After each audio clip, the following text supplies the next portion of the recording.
My name is Seth, and in today's creator chat, I have the special privilege of welcoming an artist. We've been talking a lot about with builders and with creators that primarily do content like we do here at Mind Your Biz. But today, I have the unique pleasure of speaking with RagzyArt. Ragsy, welcome to Mind Your Biz. Hey, thanks for having me. I love the YouTube name, by the way, Mind Your Biz. It's really great. Thank you for that. Ragsy, you know what's funny is that you're like we met each other in person, right? At actually going to events. And I think also went to one of your art installations that was adjacent to the Art Basel last year. It was at Hyde Park in South Beach, which was great. My wife and I went out of our way to be like, okay, we're actually literally only here to see Ragsy's installation. Like it's a cool party. But we really wanted to go be supportive. So it's kind of a unique way that we met versus so many other people in the space who've either seen each other on a live stream or have done some kind of media work or worked some kind of a speaking circuit or something.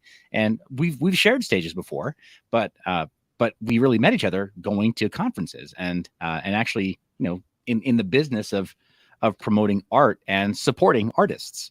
So it really is a pleasure to be able to have this chance to just talk to you this way. You hit me up like, oh, I've got a project coming up. I wonder if he'll be receptive. And I'm like, she doesn't even know. I've been waiting for this. I've been dying for this to finally be able to. Good. I'm so glad. I did not know. So yeah, I'm openly admit I'm kind of fanboying out right now. I'm so glad you finally are on the show. But for the audience that maybe doesn't know you very well, who is Ragsy? Maybe in 30 seconds or in a nutshell. Yeah, sure. So I'm a professional artist. I've been an artist for over a decade. I started the good old fashioned way, just, trying to sell my art, seeing what would happen. A couple years into my career, I started getting picked up by major galleries. And then I even caught the eye of a television show called Lego Masters because I'm known for my Lego and pixel style art, and got asked to be on the show, which was a huge success. And, so just been grinding. And then I ended up being very popular on TikTok during the pandemic. So I've been very trending, like in a very good way with my art over the past couple of years. And then, as we all know, blockchain kind of took off, NFTs took off late 2020, early 2021. I had been in NFTs since 2017. I knew what they were, but I didn't have my own collection. So I thought that was a great opportunity to start to get into NFTs. And since then, I've been working on my latest project, which I'm sure we're going to talk about. But I have something so exciting and so innovative coming to blockchain. I love blockchain. I think it's such a great tool for artists to use to expand their audiences. And I love this idea of ownership that blockchain brings to artists that is very different from, the physical world. So that's awesome. Yeah. So, I mean, I've definitely seen that's that like you're perfectly capable when it comes to the media that you talked about before with the large scale Lego installations, and seen some of the commissioned work that you posted about. And I haven't seen any of the large scale Lego installations in person, and it'll be one of those, bucket list items where we got to see one of your digital installations at, I think it was attached to NFT Basel actually, right? Last year. Yeah, I had one or two physical pieces there. There were so many people, it was quite crowded, but we did show two of my one-of-one NFTs that debuted on Maker's Place during Art Basel. So that was that for that particular show. I don't know if I have any large scale installations that are coming up at the moment. I have one, but it's at the very, very end of the year that I can't disclose at this time. That's a physical Lego installation. But at this time, it's going to be mainly a digital blockchain artist summer for me. Awesome. Well, hey, times and seasons, right? You gotta make hay while the sun shines, and you can't do ice sculptures in the dead heat of the summer. So like, figure out what your tools are.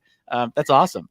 So I'm kind of curious then, before getting involved with blockchain, just in general, or being, I guess, really understanding cryptocurrency and some of the opportunities when it comes to tokenization and all the rest.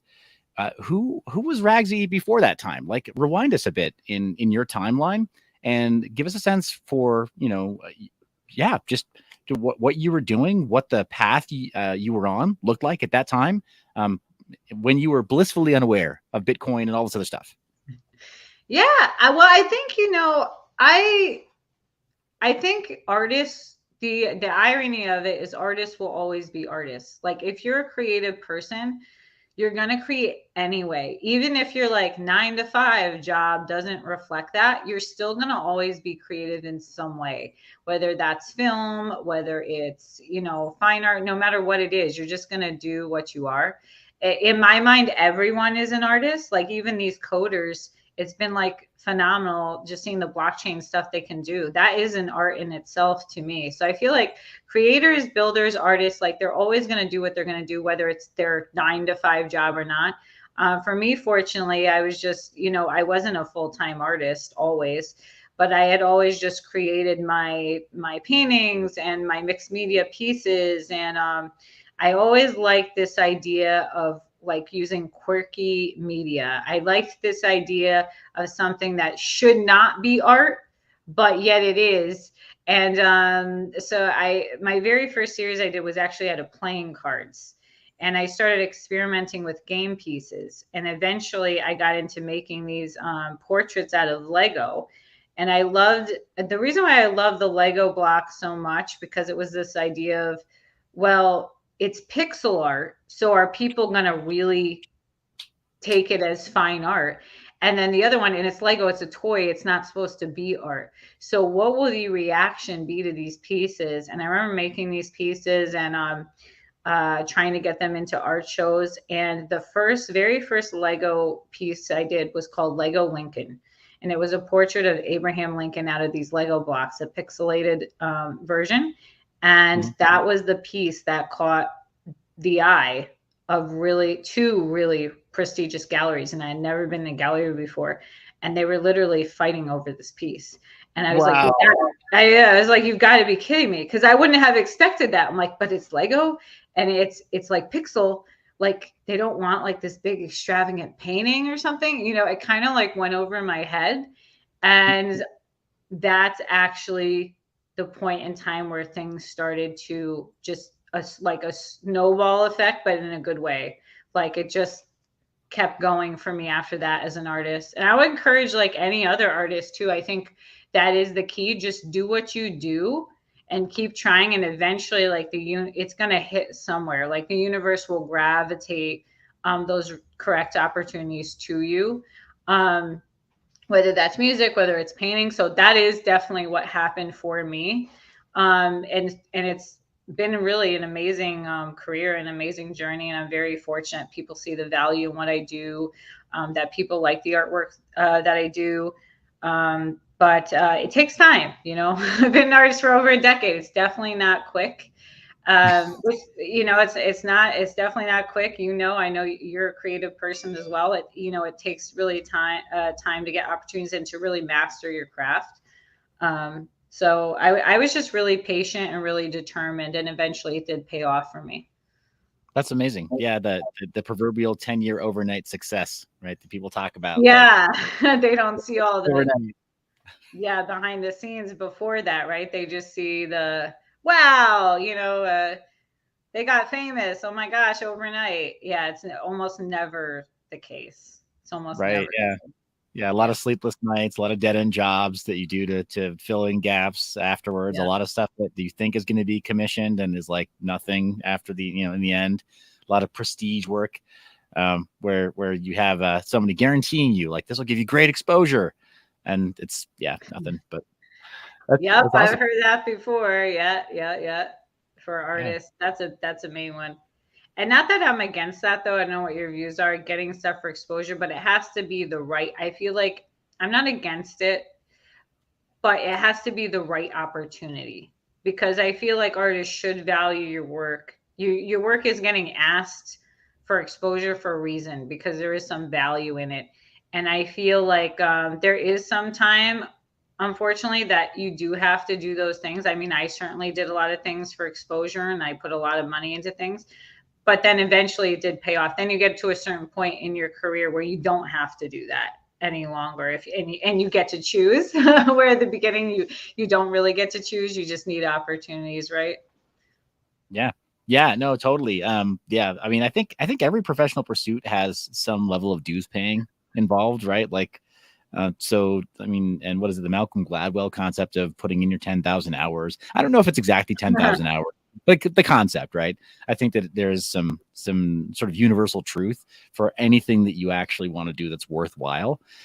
Is that it's just going to take some time. I really appreciate what you said about there being various different forms of expression, and that becoming sort of like your art. I think there's an internet marketer who I share a name with. His name is Seth Godin, and he was the first person ever to blog every single day since the earliest time of the internet, since the early 90s.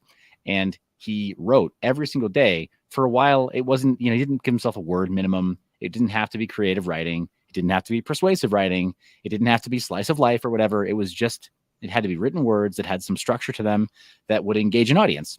So I guess by that measure, it was creative writing. But then he started to think, okay, well, it needs to have more utility. What do I know how to do? Publishing. So he wrote about publishing.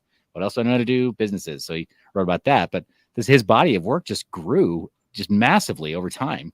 But yeah, but he showed up every day and used his craft. So yeah, but anyway, like he likes to say that, kind of similar to what you said, that that becomes that person's art. With enough time, it becomes your art, and whatever it is that the tool, the implement that you use most frequently becomes your paintbrush and canvas. So yeah, that's super cool. I have a lot of appreciation for what you're saying there, and yeah, I think that's great. Let me ask you this. So that's Ragsy on her way to becoming a 10-year overnight success and becoming discovered by these two galleries that like, I mean, it's like lightning striking. These two galleries fighting over this piece that you've done, and the Lego Lincoln, and you being in the middle of a bidding war. Let's fast forward to the point, not of when you discovered cryptocurrencies, but the point of no return, when you realized cryptocurrencies or tokenization, NFTs, whatever aspect of blockchain and crypto gripped you the most. What did that look like for you? When did you realize, okay, there's kind of no Ragsy, there's no future version of Ragsy that doesn't include all this technology? What was that like for you? Well, luckily for me, I'm somebody who experiments a lot, right? I'm known for that. That's why the Lego Lincoln was what caught, right? Because it was an experiment. It wasn't supposed to be art. It was pixels and it was a toy. And I've always been ahead of the curve as far as tech. I like to know what is relevant in the world, what's going to be relevant, and how do I get there first? How do I be on top of it? So the reason I got so famous on TikTok, a lot of people don't know this, I have over 1 million followers on TikTok, was one of the first people to be verified in TikTok, is because when that app had first come out, I was one of the first creators on it. And at first I didn't really know how to use it and wasn't getting success. And then once I learned how to use it and realized what a tool it was, I just kept doing it. So people always ask, how'd you get so many followers? How'd you blow up on TikTok? You're like TikTok star. Well, it's because I was there first, because I had heard about it early. And so with, I think NFTs first got hot in like 2017 for the small community that was trading them. So that's when I first learned about them. It was through the CryptoKitties, which are probably, some people probably don't even know what those are, but that was the popular thing before CryptoPunks, were these tradable digital cats called CryptoKitties. And somebody had showed it to me. And I was like, oh my gosh, I have to know what this is, because it was this new idea of digital art. So so that is what first made me very interested in it, just because it was new. It was something new. And I always look to be what's new. And now you hear all this AI and robotic stuff. So I was actually just artist in residence for one of the largest AI summits in the world. Where they had me kind of make some artwork with a robot. Is very interesting, actually. So I like to be with what's relevant and new, and it's not a question of will technology replace the artist. It's how artists can use the technology. It's the other way around. So I don't think anyone should be scared of any new tech, of blockchain tech, AI, whatever. It's how everyone should ask, how can this technology help me? For me personally, it's how can it help me as an artist? But for whatever you do, you always want to ask, like, how can it help you, not how can it replace you? And I think that's like the fear of all these new tech and all these new ideas coming out, right? Yeah, no, absolutely. I've got a funny anecdote about that. I'm one of the my audience is maybe tangentially aware of this. I'm one of the writers at Crypto Magazine, or one of the core contributors to Crypto Magazine. And in the recent episodes or recent issues, I've always clearly marked when I'm using Chat GPT or Bard or something else, some other Oh, like okay. AI. But I did a biography, a sort of biographical piece, like an interview with Ben Armstrong, a mutual friend of ours, and I did an entirely fake segment of some response that Ben was going to give me in our interview, but it was entirely generated by AI, and it was so close to what Ben was going to say in our real interview. It was scary good. But then I sort of parenthetically wrote that, like, oh, actually, this isn't Ben's response, but pardon a writer's gallows humor, right? Because for the written word, I'll say AI, it probably is closer to job replacement and joblessness levels than I think with most other arts. But to your point, I still had to proofread it, and I still do. And AI isn't going to replace me anyway as a domain expert who's writing about cryptocurrencies anytime soon. And so, like, I'm like keeping my finger on the pulse of what's happening there. Yeah, just to be sure. But that's awesome. So yeah, as an early experimenter, you knew about CryptoKitties. On the technologist side, oh my gosh, CryptoKitties is like it's like the giant it's the mile marker on Ethereum's path, and historically of like, okay, how can we break the network? That was CryptoKitties. Yep. So like it's kind of simultaneously great and terrible what you just mentioned there. Yeah. Because on the technology side, like, yeah, proved it. Exactly. And I was just like, what is this? Like, and yeah, it really piques my interest. Anything that's new tech that I think is a wave coming, I try and jump on it immediately. I try and because more times than not, you can be really successful with it. And it's scary, and blockchain is scary to people because they're not familiar with it. But if you really figure it out, it'll I personally believe it can benefit you in like extraordinary ways people never even thought of. Same thing with AI.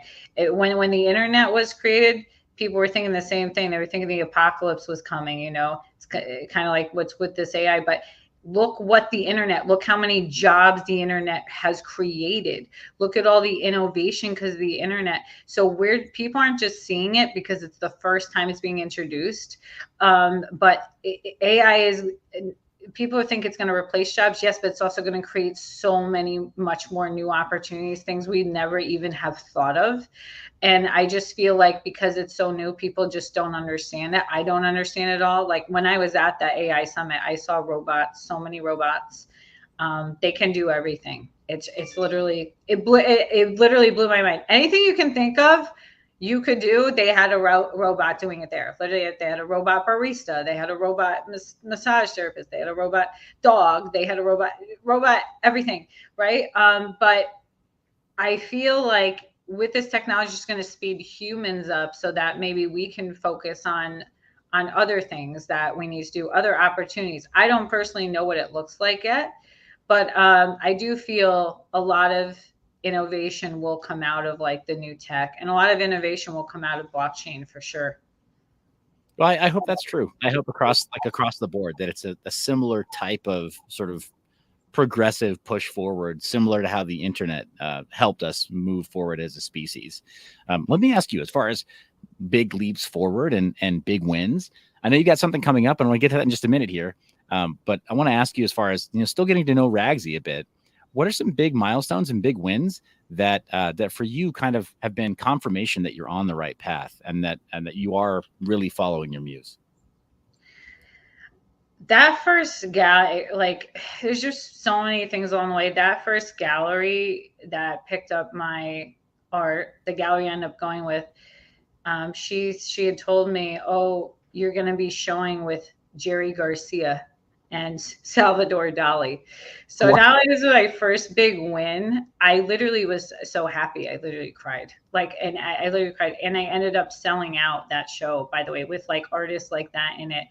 And that was the first, like, okay, I'm supposed to be doing this. This is like, see, this to me, who had never shown a gallery before, to get a show like that was like insane to me. I was like, this is what I'm supposed to be doing. Then I got on the show, right? The Lego Mask show ended up being the number one, number two most watched show in the world because people were stuck inside watching it. So then that was a win. Then I did TikTok, started blowing up. Then that was a win. It's like it just kept coming. There were a lot of hardships and stuff along the way that you people don't see, but I just kept trying, kept coming. It kept coming.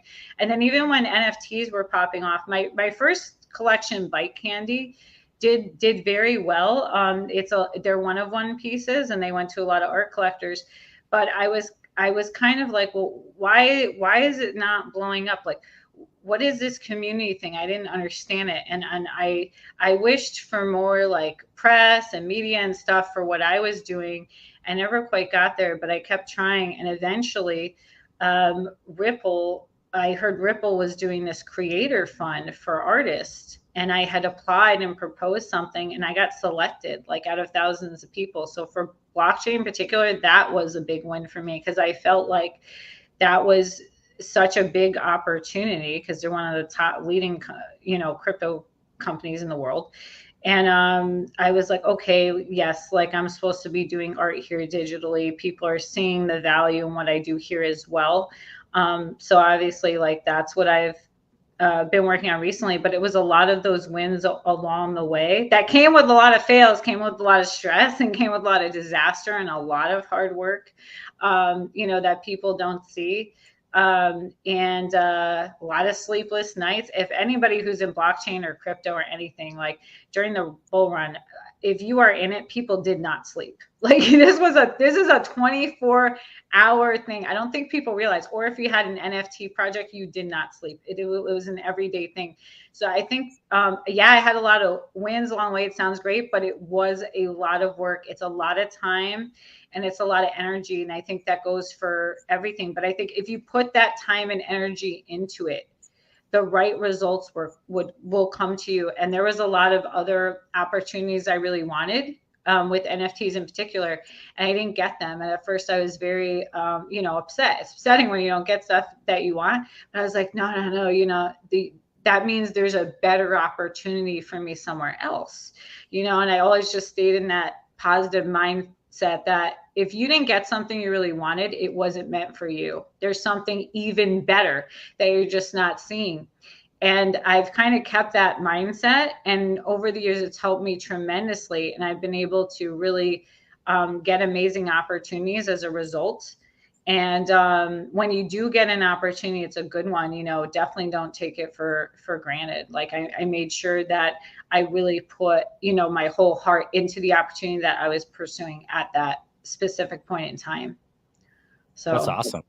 That's awesome. I appreciate you reinforcing that too. Like, sort of managing people's expectations when they get involved in both crypto and the arts, but especially crypto in the arts, or the arts in crypto. And the sleepless nights and some of the other disappointments and the difficulties. And I think we were chatting a little bit off camera. I've got just based on lived experience, I've got some empathy for that, being around family members who are deeply involved in the arts and the amount of work that goes into that, and actually how hard it is to balance life with the arts as a passion, and then as a paid thing, when people start to rely on you for hitting deadlines and fulfilling certain deliverables and things. I can only imagine, that you've had, it's been more than just that one time getting listed at the gallery, that there have been tears associated with your path. Oh yeah, tears, hardship, a lot of stuff. Like, yeah, and people don't see that, right? They only see the good results. Oh, she got this or that. Why did she get it? Because you're not seeing all the hard work and all the stuff that went behind the scenes. People never see all the hard work that goes in behind the scenes. That's truthfully, like with anything. And I think, that would be like my key message to creators, because there were so many times I didn't get things, and I was so disappointed. I was so upset. And I especially as an artist, I didn't get picked for something. And then the universe, there was a way better opportunity that ended up coming right after it. So that's why I always say, like, you know, don't give up hope. If it wasn't for you, as much as you wanted it so bad, it wasn't meant for you. There's something so much better and so much more extraordinary that's meant for you. And that's something that I truly believe and something that I live by. And now when I don't get things that I really want, I'm less disappointed because I almost just know there's something better coming. And for me, it's really been a great trajectory for me over the past few years, kind of with that mindset. I just seem to keep getting all these new opportunities, which is amazing. And I'm very grateful for as an artist, because it's very hard to get opportunities as an artist. But I think if you stick to it, once you get into your groove, it's kind of that old idea in business. You don't even have to be an artist. It's that idea in business. Once one person wants you, suddenly everybody wants you. Everyone comes knocking at your door. So you just have to keep trying and get that one thing, and then everybody else is going to come running to you, right? So yeah, That's awesome. Yeah. Okay, well, let's do this then. Let's change gears again, and let's get a visual aid going here, because we've been kind of teasing at it. If you read the title and the description of this video, then you already know that we were gonna leak a little bit of alpha, show you a little something here. So we get to give the people what they want. Here we go. Talk a little bit about what's coming up. What's the near future like? What's the midterm? Maybe the distant roadmap. What is Ragsy doing these days? Yeah, well, I love this website so much. This is as I mentioned earlier, I was a Ripple Creator Fund recipient for this beautiful experience I created called SpaceMermaids. My crazy mind thought it would be a cool idea to combine the universes of the ocean and space, and came up with this idea, SpaceMermaids. And I wanted to be more innovative. I was always captivated by the story of CryptoPunks, how they created those CryptoPunks as an experiment. They were given out for free, and then look what happened. It created this NFT phenomenon, right? So I wanted to take that, but I wanted to go a step further. So what I did is something that I don't believe has been done before. I created the first play to mint game, which is kind of like play to earn, but only it's play to mint, meaning nobody owns an NFT. So anyone can play this game completely for free. And if they place a high score, they win an NFT. So the only way to get one is to win one, rather than selling them or giving them out for free, doing a free mint. So they have to place a high score. Not really play to mint. It's win to mint. Okay. Got it. Win to mint. Okay. I like that. Win to mint. Yeah, if they place a high score, they get an NFT. And so I came up with this idea as an experiment. It's kind of like a social experiment, because it's like, let's kind of see what happens. Because there were so many NFT projects that they were like, buy into this project, we're creating a game. And then either the game didn't come and it rug pulled, they ran out of cash, or the game was terrible. So I was like, well, let me do it in reverse. Let's give the game first, and then people who really like the game will play more, and they'll want to be part of the community. So then they should get one. That was kind of my thoughts, right? That's why I think this is so much different than a free mint where everyone can get one, because then I feel like the community who really wants to be part of this will play and most likely place a high score. And I think like that's who deserves to get, right, to get the mint. So it's just an experiment, something I wanted to try, something I'm excited about. We've gotten some great momentum. I decided not to bot my following. I know that's like a thing to make it look and whatever better, but so all those followers on Twitter are 100% real. They're real humans, real people. You can see that. I mean, I'm at least one of the real ones. Hey, there you go. Yeah, thank you. Yeah, thanks. You're awesome. Thank you. Yeah, so we already have a couple hundred people on the star list. And the good news, I designed SpaceMermaids in this way that the more people who get involved, the more NFTs there will be. So yeah, so the less people play, the less NFTs there will be. So it kind of also encourages people to spread the word and tell their friends and community, because the more mermaids there will be, the more people who are going to join and play the game, right?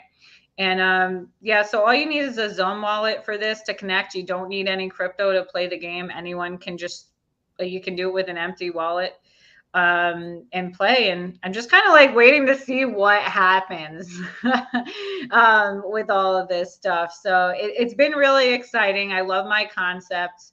I love the artwork. I love the team. I just love everything about it. And I have a really, really good feeling about it. So I'm really excited. And the game launches Monday. It'll be a 30-day for people to play it. So there will be some time to get into it if you're not completely first, to get in there, play it. It gives people time to practice their skills and really try and get a good score. But I'm very excited for it. That is awesome. Is it as far as the gameplay itself? Like I would be interested in taking a closer look at it, and I'm kind of curious. I was one of those weirdos at the most recent trade show that we all went to, the 3XP like esports trade show, where I don't know if you're supposed to do this or if you're allowed to do this, but I brought kids. Are we allowed? Are we allowed to bring minors? Like not like crypto minors, but like young people. Are we allowed to bring them to crypto shows? I don't know, but I didn't ask for permission. I just brought them in. Is this the kind of gameplay that you think my kids might be interested in? It's so funny you brought that up, because that is what I kept in mind when I made this, because I was shocked. I had so many parents say, I really want an NFT from you to give to my kid. Not that I'm saying I designed this for kids or families. It's for adults. But I kept that in mind because my first series, Bike Candy, I would say, I'm not a parent. Everyone has to parent their own kids. I don't like tell parents what to do with their kids, but might not be appropriate. may not be appropriate for kids. So I kept that in mind because there were so many parents who were like, oh, I really wanted something for my kid to get into digital art. So I would rate it PG, I'm really excited for it. But I would say like a kid could, if you were going to have like your son or daughter like play the game, I think they could easily maneuver through the game. But again, I'm not a parent. It's not necessarily designed for kids, but I did keep that in mind because I actually had so many parents be like, oh, I really wanted to buy an NFT from you and give it to my kid. My kid loves Lego and they're a fan or something. So I kind of wanted this to be very friendly and very inviting, which I think, honestly, is needed in the NFT blockchain space anyway, because the NFT space is so like, it's like a lot of testosterone. It's a lot of, I just kind of wanted something mellow that was fun and like quirky. SpaceMermaids is really quirky and weird. And like just cute. And I think that's like needed in the space right now because there's so much other this gun ho, like, kind of energy. Not that the Space Mermaids aren't tough. This is a very serious game. Okay. This is going to be very serious. Survival in the ocean as a mermaid is already pretty difficult. I can imagine that survival in outer space as a mermaid is that much more challenging. So them being tough, like, not a hard sell. I believe that for sure. Yeah. It's this wild idea I came up with that they're technically extraterrestrials. So they're extraterrestrials, but they're called Space Mermaids because their tail looks like a mermaid's tail. If you look on the one design that we showed, they all have a tri-fin tail. They have 3 tails instead of 2. Yeah. Okay. Except for the one that has a bat. Yeah, so like the head is 1 and then the 2 fins, they all have like this theme of 3. Okay, and they're wacky tails, so that's what makes them Space Mermaids.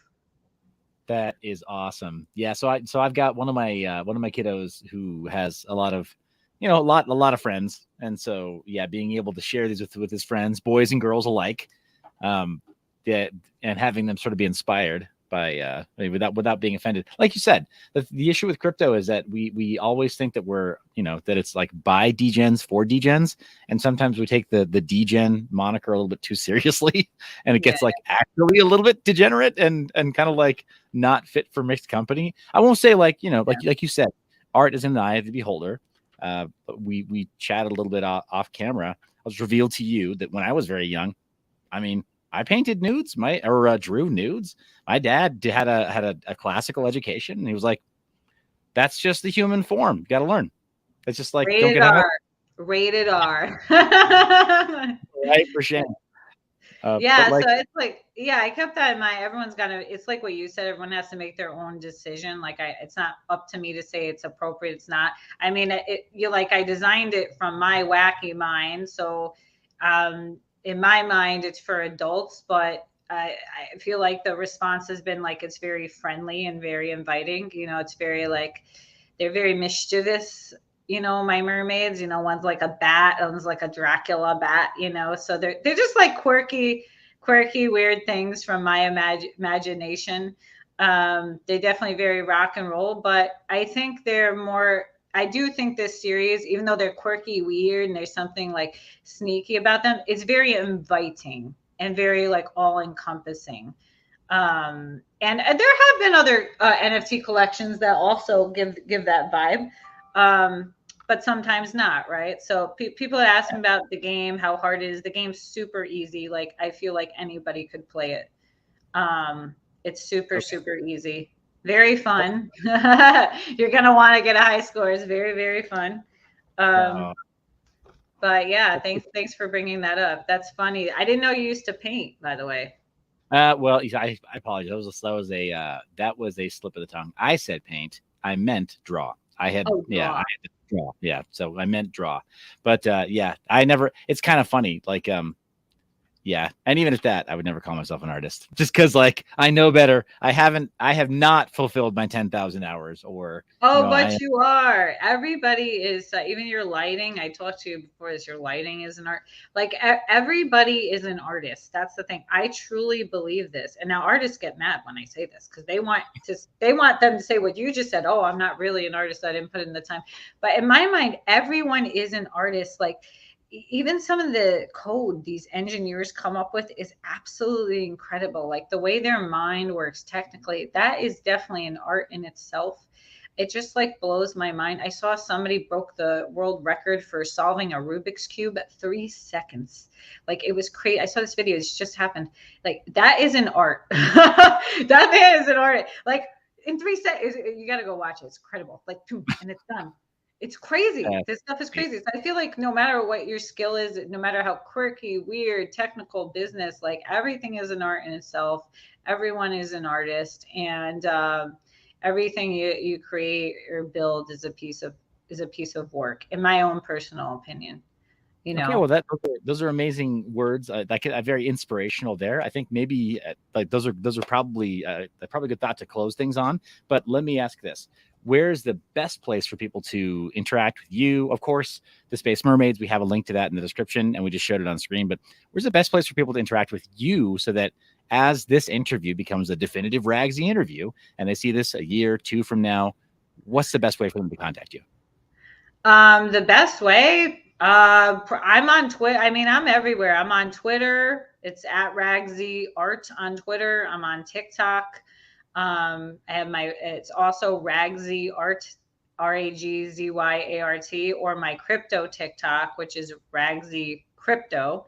And then, yeah, TikTok, Instagram, also RagzyArt. Everything's RagzyArt. And then my one TikTok channel is Ragsy Crypto, but that's how they can find me and follow me. Our Space Mermaids, as you showed, has its own Twitter page. But to contact me directly for something, my personal website is RagzyArt.com, which is, oh yeah, you found it because we put the link on the Space Mermaid site. So this is a good way also to get in touch with me.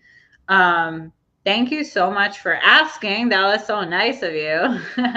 Yeah, well, yeah. I mean, I'm not. Yeah, I figure again, someone's going to see this a while from now and be like, all right, well, Space Mermaids came and it had its initial launch, or maybe they already got exposure to it and they're going to want to know more about you, the artist, to see what you create next. So, so my pleasure. But Ragsy, thank you so much for taking the time out. Thank you so much for doing this. We had a good and sort of an interesting scheduling conversation about like when to do this. So thank you for being flexible with that. And really, best of luck in all future endeavors. I think you and I are going to be sharing more stages and talking more about your future installations very soon. But appreciate you. Definitely. I had so much fun.